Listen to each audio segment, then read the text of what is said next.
So, good morning, everybody. Welcome to Team Coaching Boutique. This is our session on an introduction to team coaching.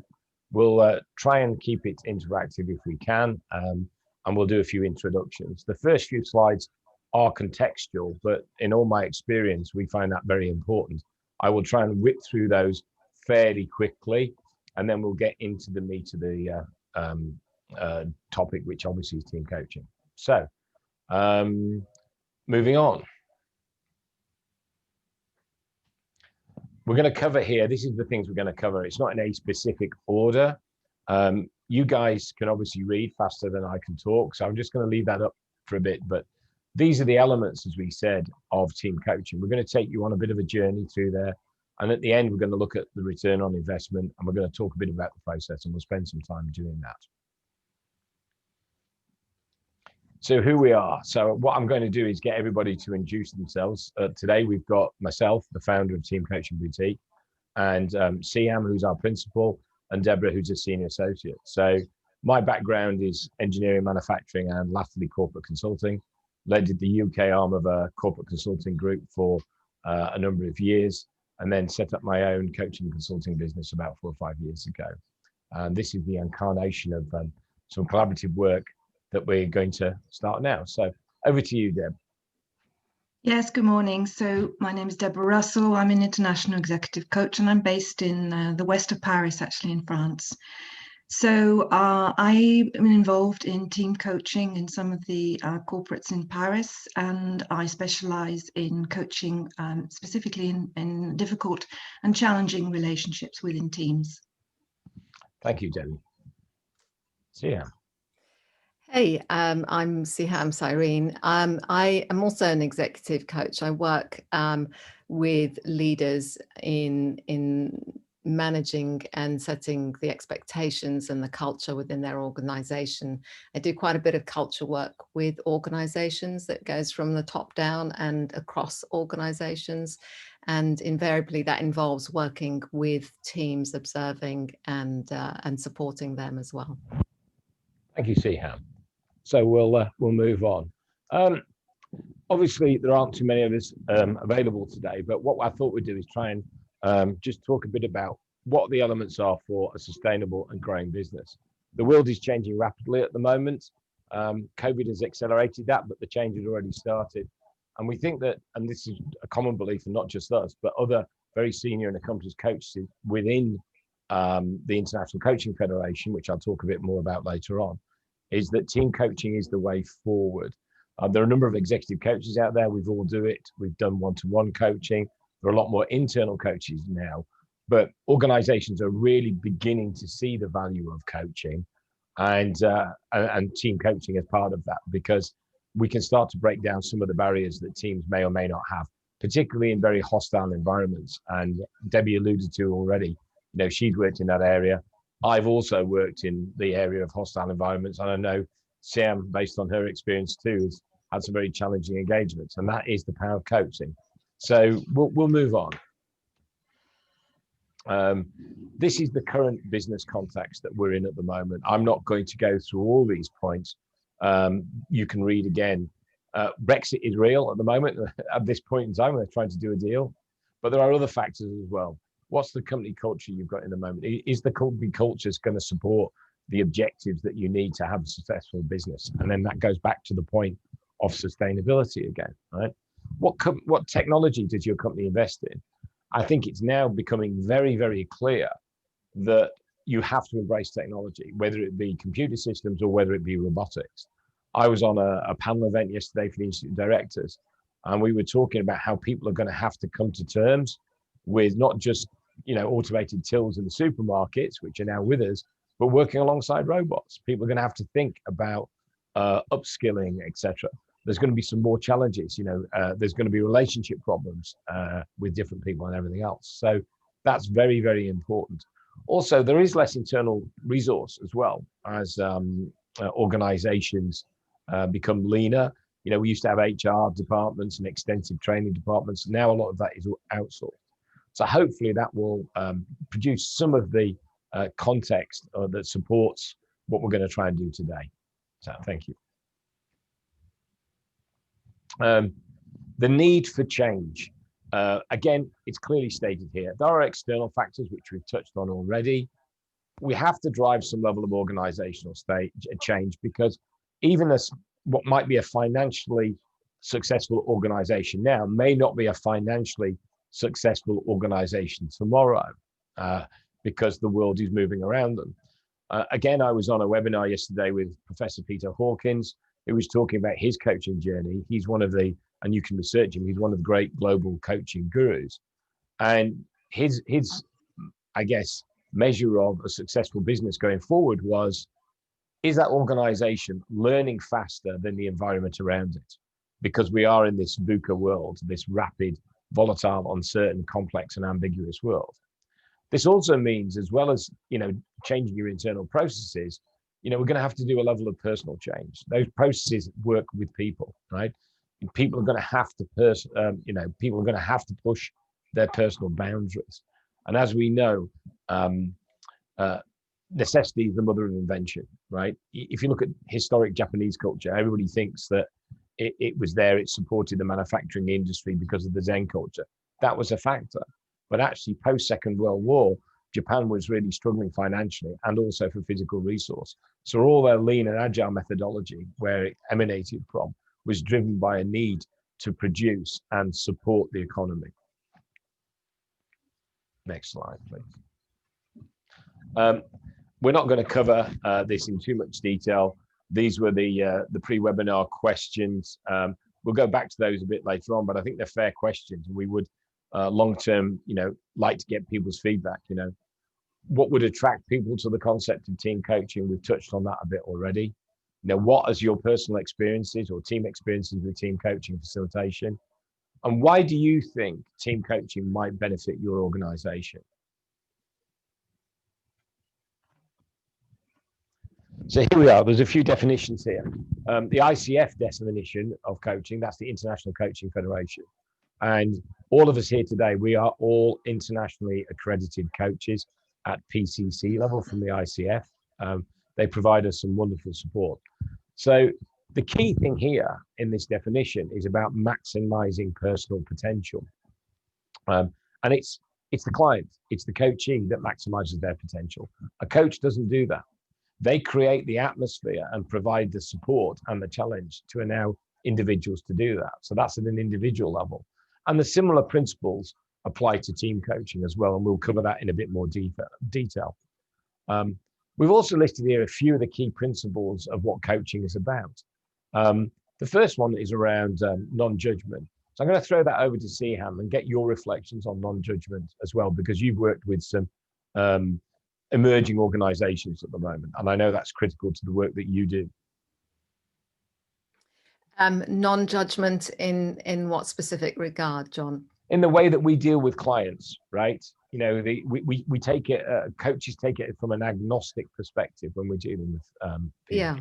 Yeah, absolutely. And I think that's a space that I think perhaps people have hesitation about initially. Is I'm going to be opening up to you, and can I trust you with that? Because we all already have our own internal voice, right? That's doing some of that judging. And so to share that with another person, sometimes, and I'm sure we've all experienced that these are things that they've never said to another living soul.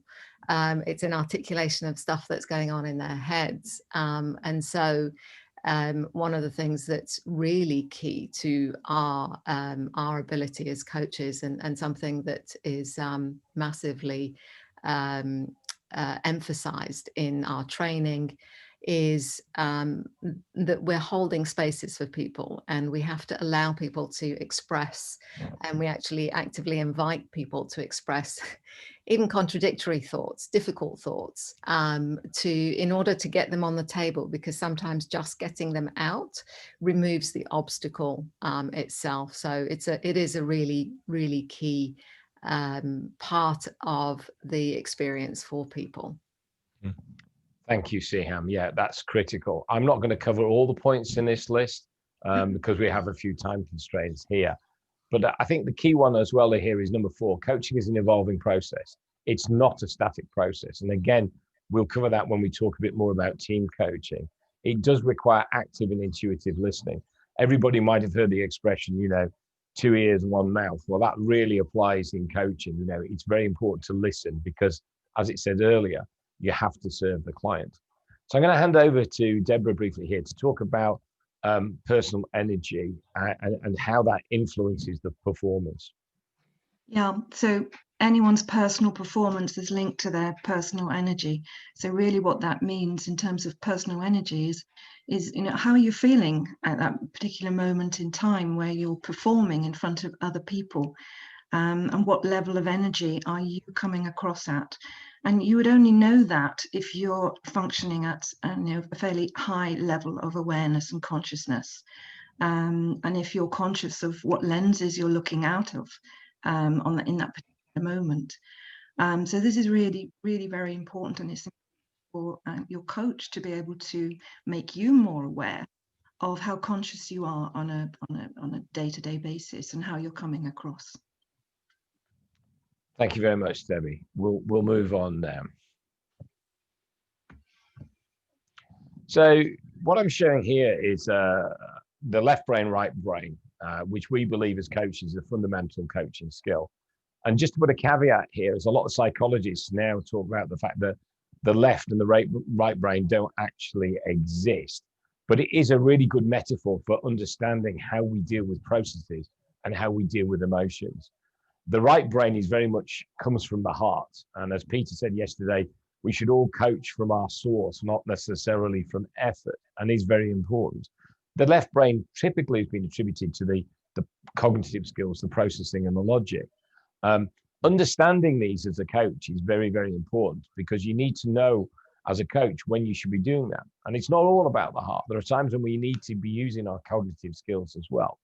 So I'll throw this one out there briefly to everybody. And this is a question I ask in a lot of the workshops that I run.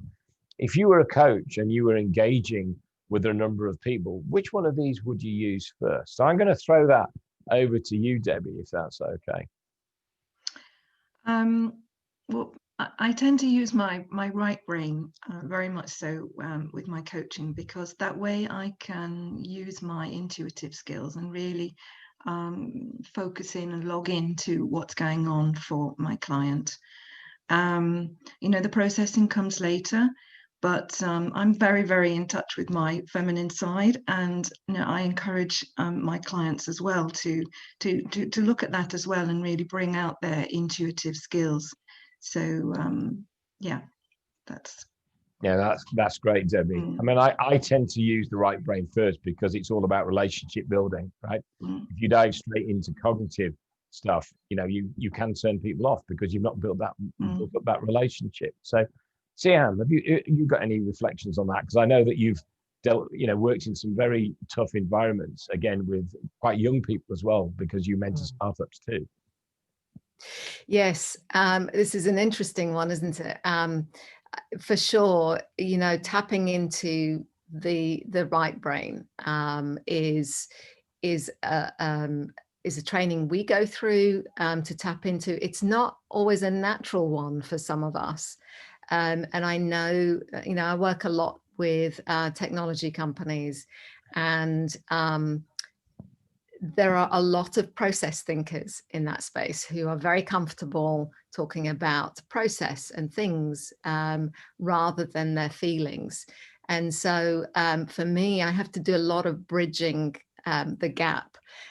So a lot of how I reach people is sometimes initially through process and getting them to think about things in terms of risk or impact.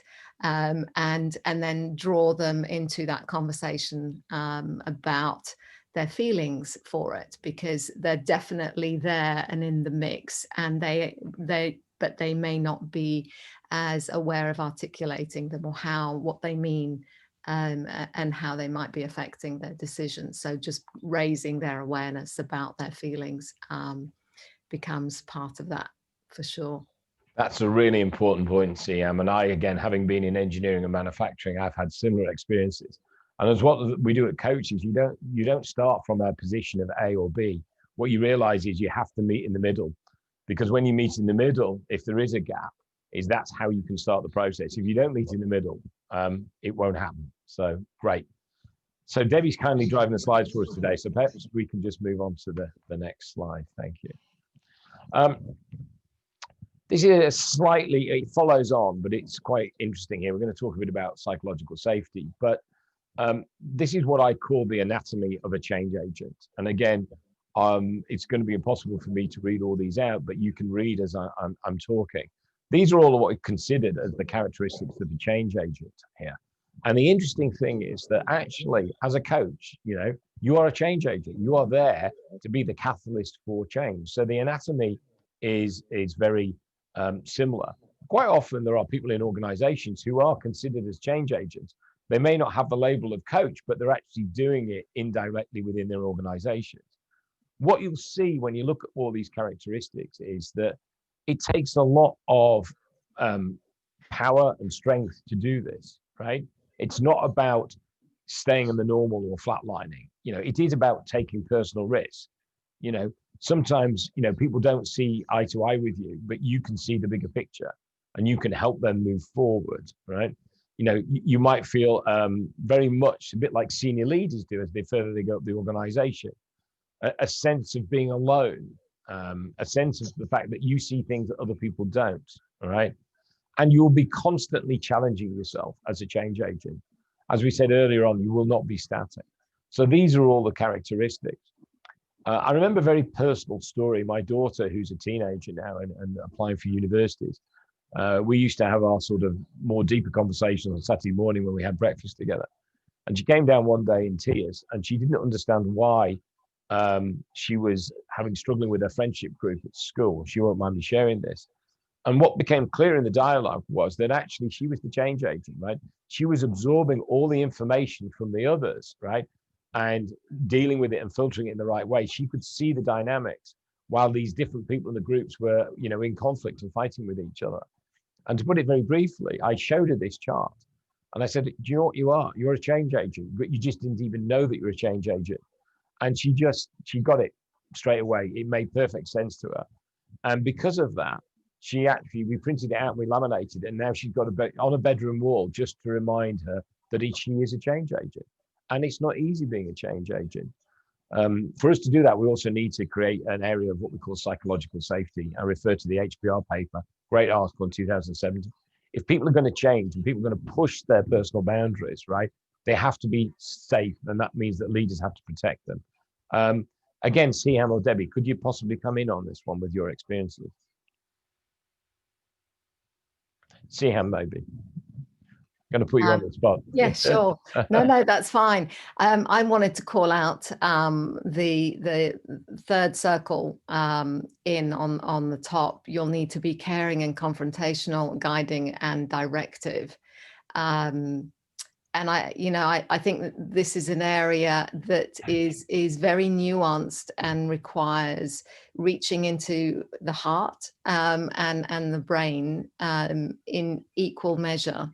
And a certain amount of emotional regulation as well, to be able for that to be a useful exercise, right? To be caring and to challenge in a way that creates a sort of robustness of thinking for that individual or for the team.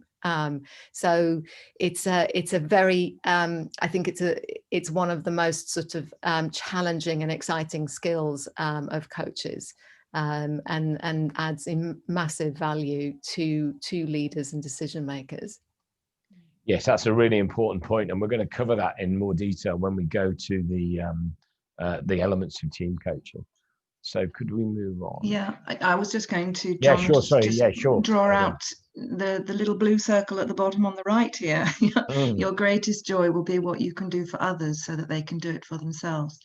And that brings me back to, a client that I coached who was at a very, very, very low level of energy. And I encouraged her to reach out to other people to see what she could do for them. Because obviously her main concern was for herself. because that's where she was at and that's where she was coming across, and the spotlight was very much on her.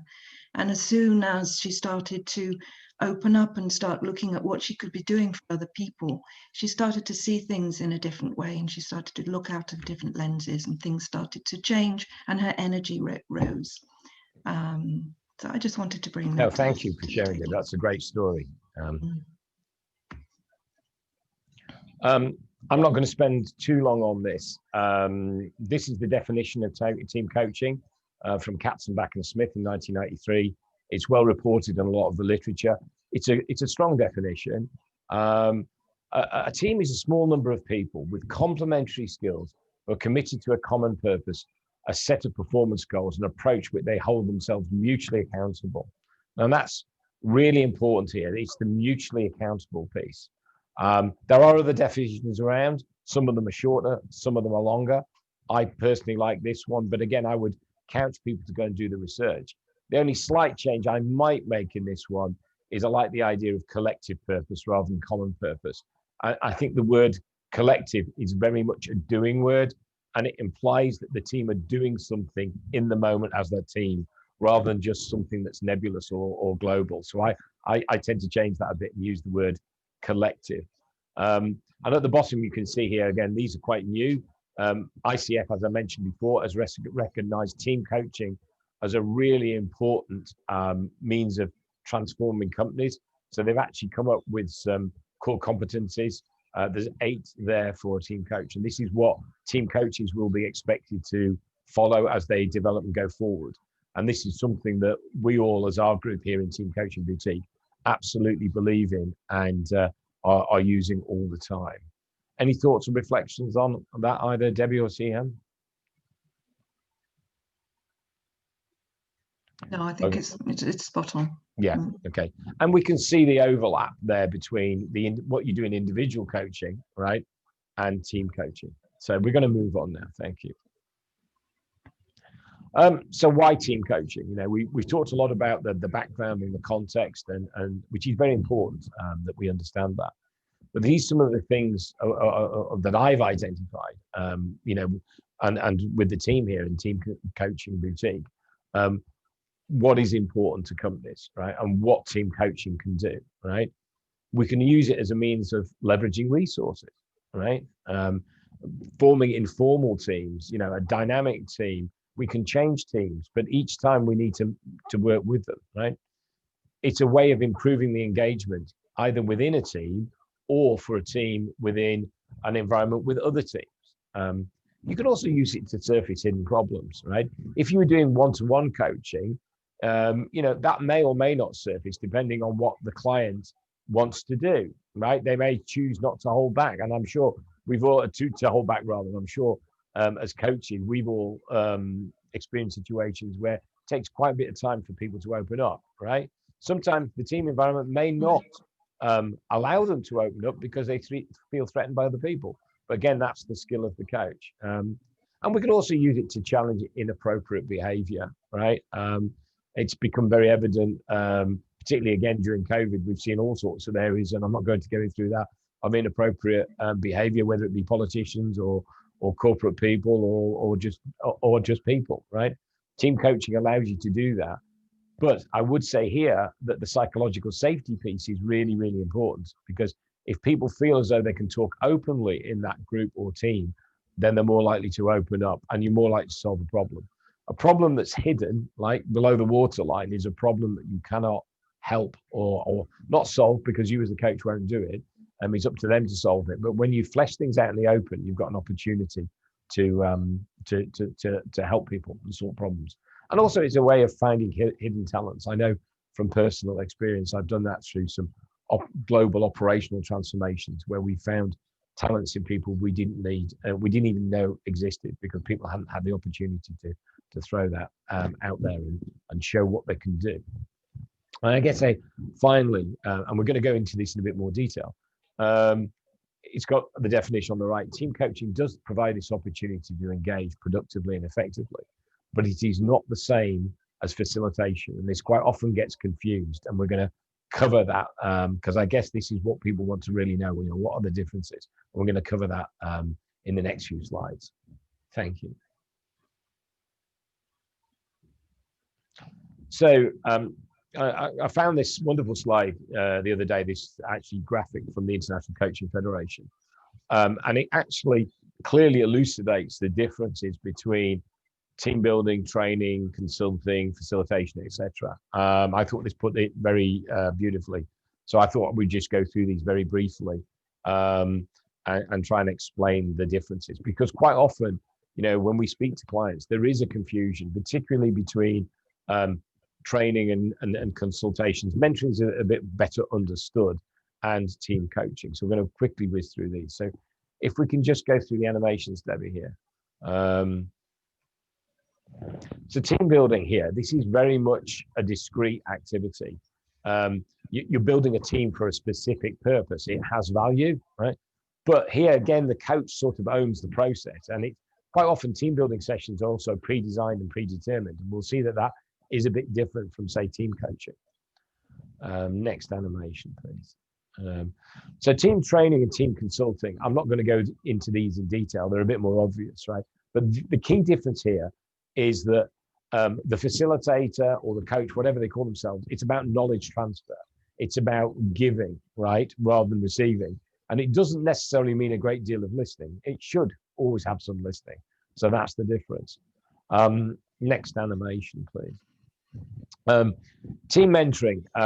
This is where a coach or a mentor would actually understand the process of coaching and understand the emotions and everything else. But it's predetermined that a mentor must have some knowledge or experience in the arena. Normally coaching is agnostic, right? A good coach doesn't need to know the background of the person and is not involved in translating experience or skills or anything like that.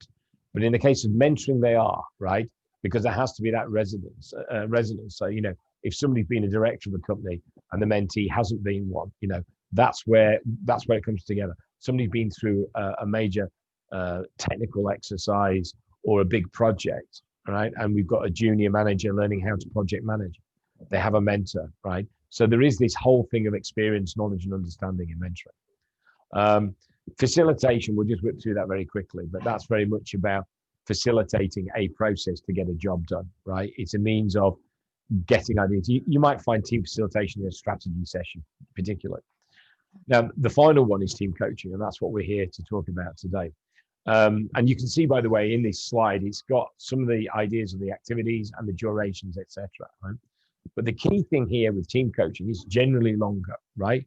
And it does involve some elements of team building, maybe some team facilitation at the front end, but it is emergent. And what you'll find is the coach is there to help the coachees and the clients and the team sort their own problems out. And that can take time because, as we talked about before, it can take time for things to surface. So, and again, before we move on, any thoughts or reflections, Debbie, Siham?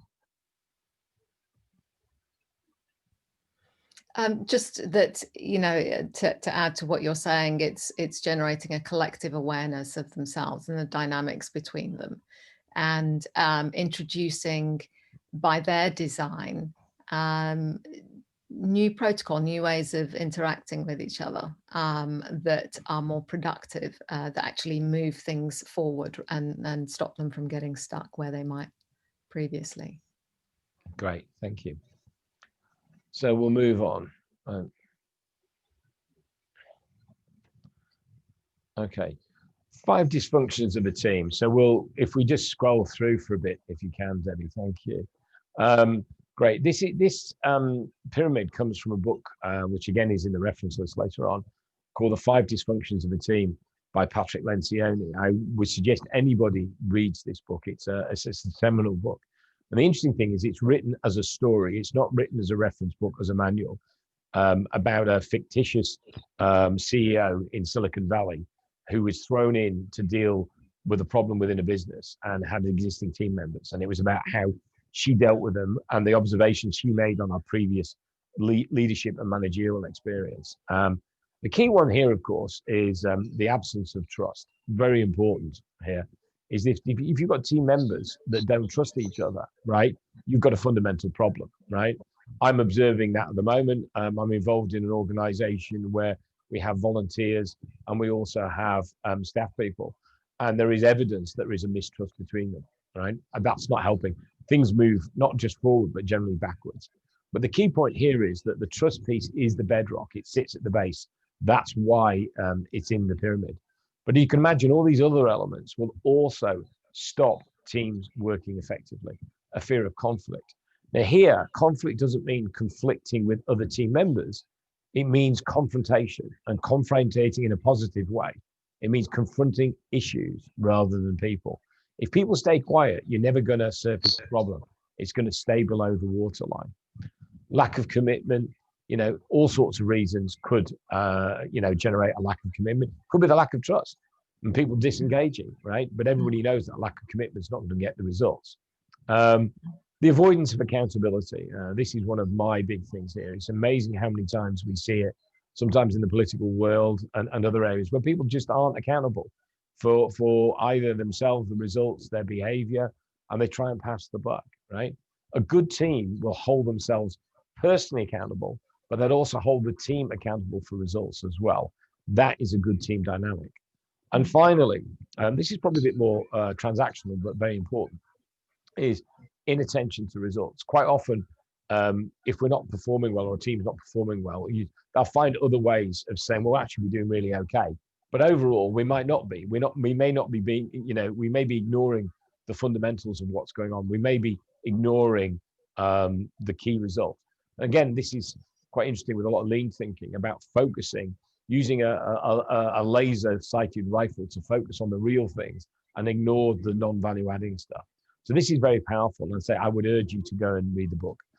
As we scroll through the animations, you'll see the reference there to Patrick Lencioni. If I can just add there, yeah, sure. John, in terms of absence of trust within the team, I think when you've got a team that's a core center of an organization that is not functioning at a high level of trust, you've got the same problem internally as you've got externally, because you can't expect people from the outside of that team to trust the individuals in that team either. So, you're lost from both angles, internally and externally, because there's a mistrust in general. Thank you, Dave. So we'll just, on the right-hand side of the slide as it scrolls up, we'll see just some of my experience, and again, discussing with our team as well, ways of actually dealing, particularly with trust and how you can actually build your team. I call this the management pyramid. Here, okay, we've all seen something before, but if we actually look at bandwidth, if we try and solve the problems ourselves as leaders and directors, right, our bandwidth is very narrow. It's basically the pointy part of the pyramid, right? If we were able to push that down the organization with the right controls, the right resources and support, etc., we increase our bandwidth. Certainly as an engineer, and that's my historical boundary, I've seen loads of engineers trying to solve problems because that's what they believe they were put on the earth to do without engaging their teams. The people at the lower ends of the organization, and I don't mean that in any way to denigrate them, they're the process experts. They know what is happening on a day-to-day basis. So the more that you can, engage at each level, right, the better that you're going to be. We've just got a couple of illustrations as we go through the animations here to go and show this. If we can just carry through the animations, Debbie, thank you. As you can see there, the effective bandwidth. And as you go down the organization, if we go to the next animation, brilliant. Working bandwidth increases, in training and trust, okay? And it's really important. There's the principle of autonomy here, right? Autonomous people work more effectively. That is proven. So maybe we can move on to the next slide here, Debbie. Okay, so this is it, the team coaching process, right? So again, you guys can read faster than I can talk. But I'll quickly whiz through these as we go through the animations here. These are the key steps, and it's impossible for us to go through all this today. So I'll let you reflect on it. But basically, it's important that we've alluded this to already, whether it's a team or as individuals, right? We need to set the scene, right? We need to co-create the space. It's about everybody. It's that collaborative, collective responsibility. We need to agree the outcomes, right? And the outcomes may not be known actually until you work with the team. You know, if you've been approached by a client stakeholder and they've said this team's not functioning properly, right? You may not have got total direction in terms of what the outcomes are, right? Just that the team's not working very well. So you have to go and, you know, work with that team to do it. The outcome from the client stakeholder was, I want the team working more effectively. The relationship's not good. So that's a critical part of the process, right? And then obviously we do some team coaching. This is a very supportive process. And actually, Debbie, can you just go through some of the animations here so we can start to see this as I'm going through? And you can bring one-to-one coaching here. Quite often in a big team, we have 2 or 3 coaches. It's not just one coach. One to observe the team coaching process, but also, you know, outside the actual process of the team coaching in the room, some individuals may want one-to-one coaching because they're struggling, and that's what we do. So it is a mix. It's not mutually exclusive. You don't get just team coaching where you're coaching a team, because without the individual coaching, because that would be more like team facilitation. So just before we move on to the next animations, any reflections, Siham? Oh, sorry, Siham. Yeah, or go. No, go ahead, Deborah. No, just the importance of the coach's recognition and team members' recognition that there is an opportunity there to get individual coaching, which is fundamental to the performance and moving forward of the team. It's there for the coach to recognize. It's there for the individual in the team to recognize that that opportunity for coaching is there, and it's part of the service. That's a really good point, Debbie, because that is about co-creation again. So, Siham. Just to add that, you know, once the team is used to the coaches being present, and they get comfort from the certainty of how things work and what to expect and so on, you know, the experience is that they reach out, they get quite comfortable in knowing, because they've started to develop the language and understanding and awareness about their teams, they get really comfortable being able to advocate for themselves, and that includes, you know, reaching out to one of the coaches to actually have a session, a one-to-one session, so that they can think something through specific related to that particular team, or even, you know, externally towards another function or another team that they have to interact with. So yeah, it's intervention where it's needed, but it's also self-elected by the individuals because they recognize it's helpful. No, that's really powerful, and this is where, as you say, a one-to-one and team coaching really do overlap. So, Deb, can we just go through the remaining animation? So, it's an adaptive process, as we've said. There's another little graphic here, which sort of this piece here, which we're just going to go through. If we can scroll through, gives you some idea of what it's really about. Is as we talked about, the front end of the team coaching session will inevitably be more directive and structured. The coach will have to have a bit more involved, or arguably facilitation, but over time it becomes emergent and supportive. Right? And that's the whole point. It's about co-creating the space, right? If it wasn't directive, sometimes it doesn't need to be, but if it wasn't directive, then you could end up with a bit of a stalemate and not moving forward. So this is very much a dynamic process. If you remember to the original definitions we had of team coaching, it's very clear it's dynamic. So so maybe we can just scroll through here, Debbie. So just quickly here, some sub-processes as it's scrolling through. And again, this is down to the skills, the knowledge and the experiences of growth. There might be some motivational coaching going on because, again, the team might feel a bit despondent at some point, right? The relationships aren't working right, or the objectives that they're being set by the stakeholder are not clear or unattainable. There might be a bit of a consulting coaching process, right? Sometimes that happens. Typically what I and other coaches do is, if it does get to question where they want some support, direct advice, is we say, look, we're just going to come out of the formal coaching process slightly, and we're going to go into consulting, because what you don't want to do is lose the energy of that coaching, right? And that process. So that's quite important as well. And maybe some educational coaching processes as well. But again, This slide is just here to give you a flavor, and that's what our intent is today. So thank you. And maybe next slide, Debbie, if that's okay. I've taken this from a wonderful book on relationship, organization, and Gestalt by Anne-Marie Chidiac, right? Who's a real thought leader in this area. And again, I'm not going to go through all of these because again, you can read through these, and I would urge you to go and read the book as well. The key points here is the organization of the future is changing. It's dynamic. In the past, if you look at the left-hand column here, the classic organizational design, it was very transactional. It was very rigid, right? It went in, in chunks, right? It was driven by experts, driving it top down. Okay, it's episodic is the word that Anne-Marie uses. Okay, the practitioner is a subject matter expert, right? This is changing now, and we're seeing it already. That as people get more and more engaged in the organization of the future, right? The individual or group performance is a function of the relationship. It's emergent, as we talked about before. It's about heightening awareness, right? The practitioner, in which case here this means the coach, they're using their self as an instrument of change. They're not directing. Their sense of being, the holding of the space, actually supports that change. Okay. And the last point here on the right, which I quite like, is change is guided by aesthetic and embodied knowledge as well as the explicit knowledge, right?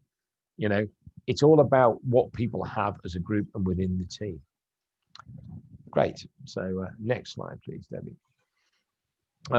We're getting near the close now, so I'll just try and sort of sum up a few things. I guess if you're a leader here, you want to know what's the return on investment? What am I going to get? What's the value that team coaching brings here, right? And on the left-hand column, you can see some of the softer opportunities here. We've touched on these already, so I'm not going to go through those in great detail, but behavioral shift, meeting effectiveness, engagement, productivity, all these things here, right? Here, productivity doesn't necessarily mean hard numbers, but how the people interact, right? Are they being effective when they talk to you? Are they wasting time? People who are aficionados or study lean culture and Japanese culture, they talk about the 8 wastes, right? And wasting other people's time is considered, or waiting time, as one of the great wastes, right? When you have a team that's working and pulling together, they will react faster and they'll be more effective because they trust each other and they understand what's going on. On the right, there's some of the hard benefits. I'm not going to spend too long on those. These are outcomes, right?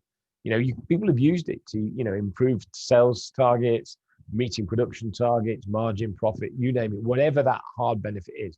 Because ultimately, we're not just doing this for fun. There has to be a hard outcome. Businesses need to survive, right?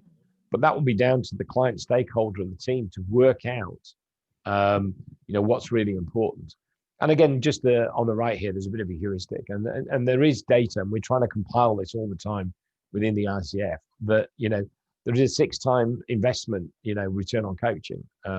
Again, I was on a recent panel event, and they were talking about engagement, the CEO, and how much it had totally transformed the way they were doing business very, very quickly.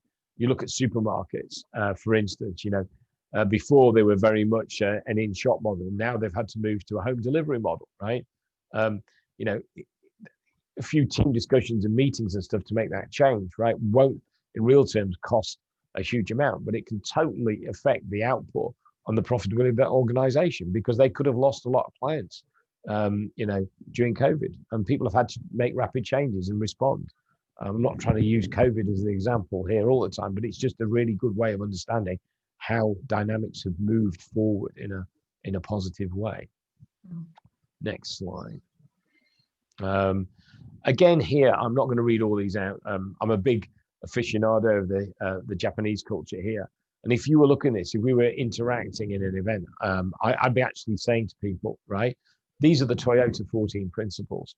Have a look at them and ask yourself, how much do these apply to team coaching? If you remember, I alluded to the fact earlier on is that change agents don't always realize is they're coaches, or even change agents. They just do what they do.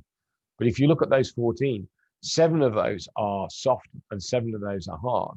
And I know from personal experience that when we were doing some corporate cultural transformations in my previous company, DuPont, in the initial lean work that we did, we missed some of the soft ones. We focused on the hard ones because we've been through a Six Sigma program and we got our best mathematical and logical brains working on Six Sigma, and they moved across to the lean, but they weren't necessarily the most engaging people. And we missed a trick.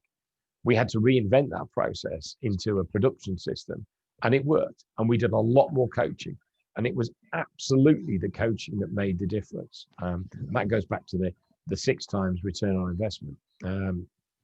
So hopefully you're getting a flavor for what's going on. If I go thinking back to the pyramid again about leadership, I've heard some recent comments about how many times where, the CEO will call some coaches in to sort the leadership team out, in their words, right? We need to get them working better or dynamically. And then you go and coach the leadership team. And they say, well, it's not our problem at all. The people down below us are not listening. And then you go onto the shop floor, and the people on the shop floor say, well, no, it's not us problem. Is the leadership team aren't giving us the information we need to do the job, right? So there's this, there's a disconnect in the dynamic. And what Peter Hawkins said yesterday, actually, interesting enough, he was looking at these lovely bonsai trees that Japanese do. You've got the trees, but look at the space between them, right? As coaches, we need to coach the space. We need to build connections between different levels in the organization to have an impact. So, okay, just a very, very quick slide as we draw to a close here. This is some of the difference between team coaching and group coaching. Both apply. The main thing with group coaching, right, is that it might be just a theme, right? You're coaching a group around a common theme, but not necessarily a common outcome, right? Whereas team coaching, you're always looking for a common outcome. So you could argue actually that it's acceptable to use more active facilitation with group coaching here, right? And it's less emergent, right? Because that's the way it is. But again, that's open to conjecture, and that's how it works. And coaches know how well they're doing because they'll get feedback, right? If it's not working. In fact, even before they get feedback from anywhere else, they will know themselves internally because that's who they are if it's not working right. And I can see Debbie smiling there. So any thoughts or reflections on that based on your experience, Debbie? No, I mean, it's absolutely that. We know when things are not right. Internally, it is just talking to us and we feel it. So as you can see, I'm back to my heart again, back to following my heart, my intuition. And that's what we do, and we do it extremely well. Yeah. And I'll just repeat what Peter said yesterday, coaching from the source rather than with effort, which is exactly what you just described there, Debbie. Thank you. So we're just drawing to a close now quickly. But again, I find this is quite a good summary chart here. If you want synthesis, you need elements to this, right? We talked about it in the need for change earlier on about the organizational requirements and need for change. You do need to have an improved processes, because if the processes don't change, you're still going to have a problem. That's very much down to the client, okay? The behavioral shift will be down to the team, right? Including the coach. The team's there, the coach is there to try and support and help them with the behavioral shift, okay? But everybody needs to have a passion for change. And I look at this as a three-legged stool. You take any one of those legs away, right? And the stool falls over like a milkmaid stool. And I've seen that. I've seen organizations that have been very good at working on coaching and behavioral shift, but no good at internal processes, right? And they may have some level of passion and it's not worked. I've seen the other way around, very technical organizations are very good at process stuff. They don't understand the soft stuff and have not done the behavioral shift, right? And it's fallen over. I've even seen organizations that have the top two, but actually there isn't really great deal of passion for change because the tone isn't set by the leader, and that also falls over. So I find it's just quite a useful way. It always brings me back when I'm coaching, and I'm sure it's the same with the other coaches in this group. Are they in place? Are they working? If they're not working, then there's going to be a challenge. And a coach will see that, and they'll see an opportunity, and they'll go and challenge the right people, right? If the energy levels are not down, they'll find a way of increasing the energy levels, or they might even go back to the client stakeholder and say, look, what's going on here? What do we need to do, co-create to improve the energy and the passion? So, any thoughts on that, Debbie? No, I'm just going back to that word synthesis. That's the core of this slide. It's a very, very high level energy, and we can't move the team without getting to that stage. So hence the three-legged stool approach, which is fantastic. Thank you. Okay, so we'll finish up. These are just final takeaways, and again, I'll let you guys read this rather than me going through them. But I think Siham mentioned it earlier on. A great team coach needs to challenge and be supportive, and it's that balance, that's constant balance between challenging and supporting. It does require taking a level of personal risk, but the really important this one here, and this is in team coaching, and this is what I've learned on my own personal team coaching and through training and everything else, from some of the great masters in coaching, like Georgina Woodstrup, for instance, right? It's about the presence. It's not about the process.